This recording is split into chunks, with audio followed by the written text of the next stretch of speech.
No, voliť pôjdem preto, lebo je to moje právo a mám pocit, že tak trošku aj moja povinnosť, aby som dával hlas tým ľuďom alebo tým politikom, o ktorých si myslím, že môžu pre túto spoločnosť niečo spraviť. Takže samozrejme, že pôjdem.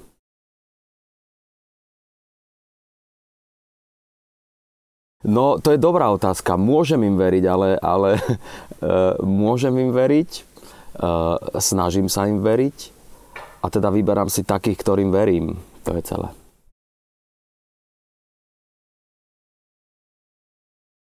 Emócia mi hovorí niečo iné ako rozum častokrát a v tom finále sa musím riadiť bohužiaľ rozumom ako tou emóciou.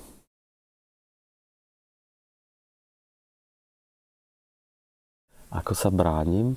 No, ja sa za nos vodiť nedám. To v žiadnom prípade.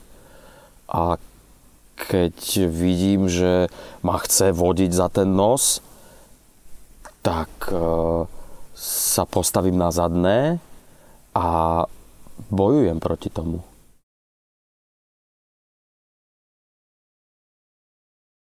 No je to ťažké, mám pocit, že na Slovensku je to ťažké dohliadať na nich, lebo nemám na to nejaké prostriedky, aby som na to dohliadal, ale môžu na to dohliadať nejaké mimovládne organizácie, ktorým ja dôverujem a ktorých to je práca. Takže vlastne ako keby komunikujem s tou mimovládkou a pýtam sa ich, že čo a ako, že či teda naplňajú to, čo slúbili, ale sám si neviem predstaviť, ako by som dával pozor na to, či tie sľuby naozaj plnia.